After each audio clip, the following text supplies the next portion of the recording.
কোথায় যাও? বলে আমি নামাজে যাই। বলে নামাজে যাইবা ঠিক, কিন্তু আমার বাড়ির চুলায় আজকে প্রায় 3 দিন হয়ে গেল, আগুন জ্বলে না। আল্লাহু আকবার বলেন। আব্দুল আজিজ আমার সহধর্মিনী ডাক দিয়া কয়, রে আমার স্বামী আব্দুল আজিজ কোথায় যাও? বলে আমি নামাজে যাই। স্ত্রী ডাক দিয়া কয়, রে স্বামী নামাজে যাইবা ঠিক, কিন্তু আমার বাড়ির চুলায় আগুন জ্বলে না, খাওয়ার মতো কোনো খাদ্যদ্রব্য নাই। আল্লাহর বান্দি এই কথা বলার পর যুবক সন্তান রাস্তা দিয়ে যাইতেছে। কিছু দূর যাইতে না যাইতে হঠাৎ করে আরেকটা মুসিবত। যুবক সন্তান ডাক দিয়া কয়, রে আব্দুল আজিজ কোথায় যাও? আব্দুল আজিজ ডাক দিয়া কয়, রে ভাই আমি আল্লাহর ডাকে সাড়া দেওয়ার জন্য মসজিদে নামাজ আদায়ের জন্য যাই। যুবক ডাক দিয়া কয়, রে আব্দুল আজিজ তুমি নামাজে যাও, কোনো বাধা নাই, কিন্তু তোমার হালাল টাকায় খরিদ করে নিয়ে আসা তোমার গাভী হঠাৎ করে পলায়ন করেছে, জঙ্গলার মধ্যে প্রবেশ করেছে। তাড়াতাড়ি তোমার ওই গাভীটাকে নিয়ে নাও, না হয় জঙ্গলার হিংস্র প্রাণীরা ধাওয়া করে তোমার ওই গাভীটাকে খেয়ে ফেলবে। আব্দুল আজিজের মনের মধ্যে বড় চিন্তা, দুইটা চিন্তা। 1 নাম্বার, বাড়ি থেকে যখন রওনা হয়ে যায় স্ত্রী ডাক দিয়া কয়, রে স্বামী বাড়ির চুলায় কোনো খাওয়ার মতো কোনো কিছু নাই, তুমি নামাজে যাইবা ঠিক, কিন্তু আমার বাড়িতে তুমি কিছু খানা দিয়ে যাও। কিছু দূর যাইতে না যাইতে হঠাৎ করে তার হারানো গাভীর অপকৌশলমূলক একটা কথা তার কানের ভেতরে চলে এসেছে। আব্দুল আজিজ আল্লাহর বান্দা, আল্লাহকে ভয় করনেওয়ালা যুবক সন্তান রাস্তা দিয়ে যায়। কিছু দূর যাইতে না যাইতে হঠাৎ করে আরেক আল্লাহর বান্দার সাথে সাক্ষাৎ হয়ে গেল। ডাক দিয়া কয়, রে আব্দুল আজিজ কোথায় যাও? বলে ভাই আমি নামাজে যাই। আব্দুল আজিজকে ডাক দিয়া কয়, রে ভাই তুমি নামাজে যাইবা ঠিক, তোমার ওই অনাবাদী স্থান ফসলাদি সব শুকিয়ে গেছে, পানি নাই, পানির মেশিনওয়ালা কেউ পাওয়া যায় না। হঠাৎ করে আজকে আমি পানির মেশিনওয়ালাকে পাইলাম। যদি তুমি চাও তাহলে আমার মেশিন শেষ হওয়ার পরে তোমার জমিনেও তুমি পানি দিতে পারো। আব্দুল আজিজ আল্লাহর বান্দা ডাক দিয়া কয়, বাড়ির চুলায় আগুন জ্বালানোর জন্য খানা নেওয়াও দরকার, আমার হারানো গাভীটাও আনা দরকার, আমার ওই অনাবাদী স্থানে পানি দেওয়াও দরকার।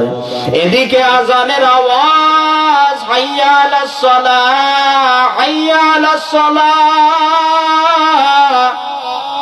আল্লাহর বান্দা আল্লাহর মোহাব্বত নিয়া মসজিদে রওনা হয়ে যায়।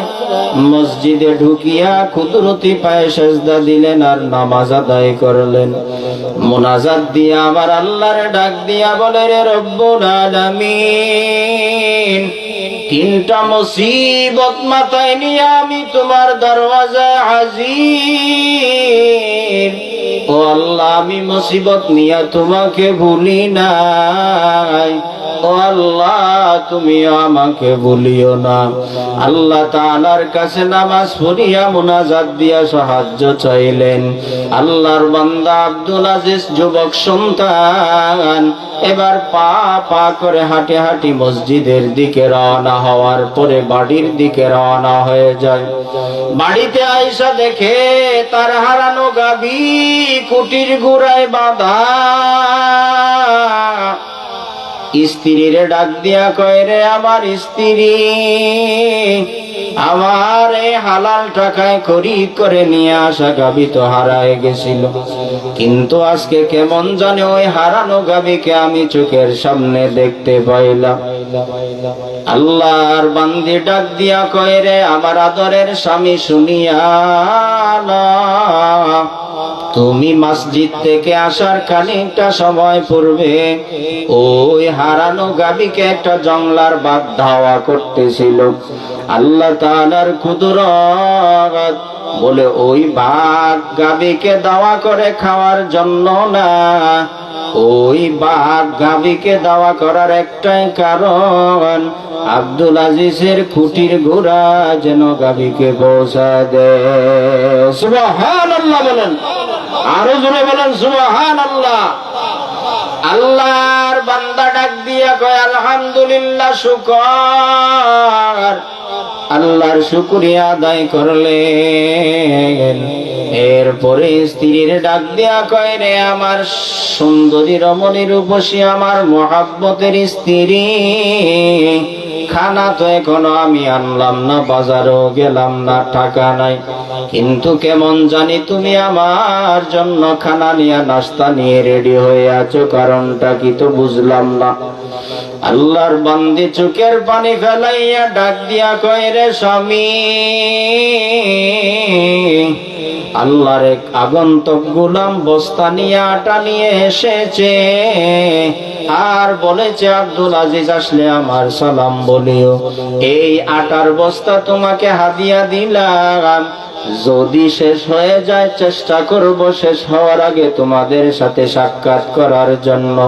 আব্দুল আজিজ আল্লাহর নামের শুকরিয়া আদায় করেন আর বলে, রে আমার স্ত্রী, ওই আগন্তক ব্যক্তি তো কোনো মানুষ না, ওই আগন্তক ব্যক্তি হলো আল্লাহ তাআলার প্রেরিত ফেরেশতা। আল্লাহু আকবার। আব্দুল আজিজ আল্লাহর বান্দা যুবক সন্তান, অনাবাদী স্থানে পানি নাই, ফসলাদি গুলা সব মারা যায়, এক দৌড় দিয়া অনাবাদী স্থানে জমিনের মধ্যে চলে গেলেন। জমির মধ্যে গিয়া দেখলেন সেখানে কেমন জানি পানি বন্যা হয়ে গেছে, পানি টিপ টিপ হয়ে গেছে।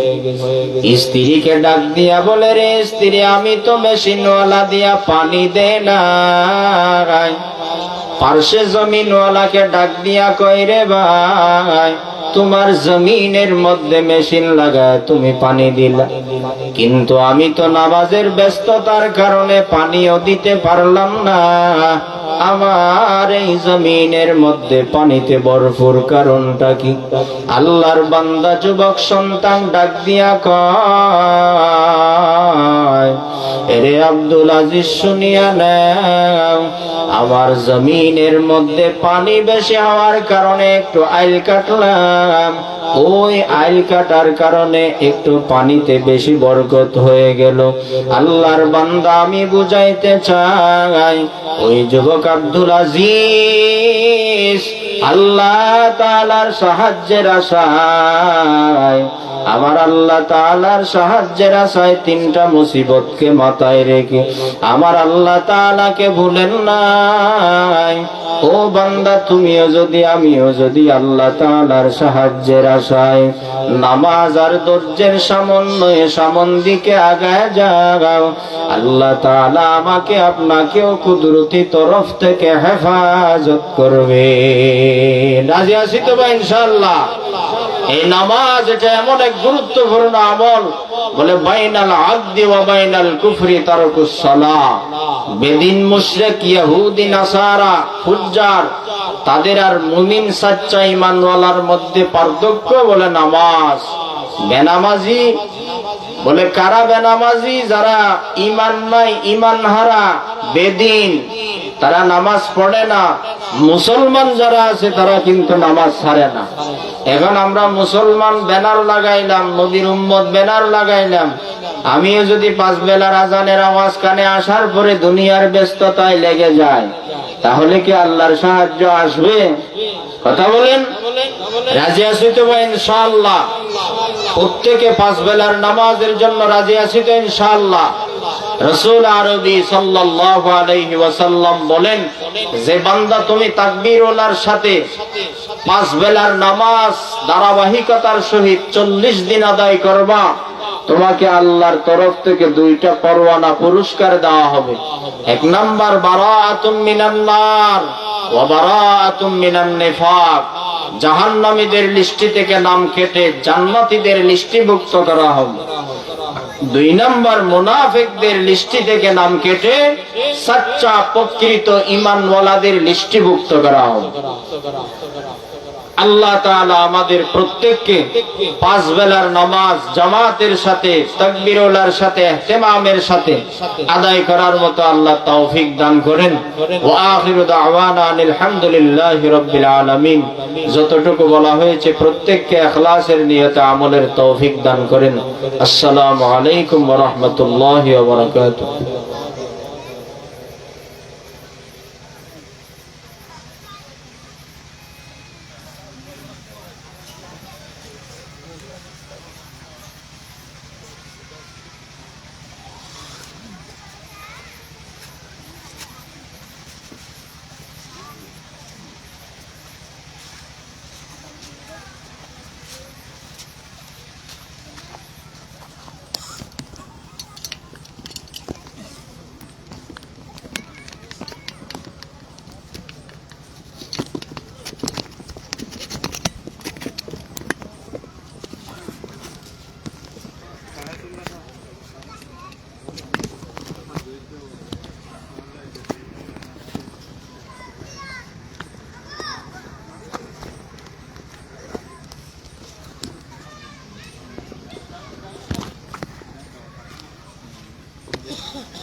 ভালো আছেন না?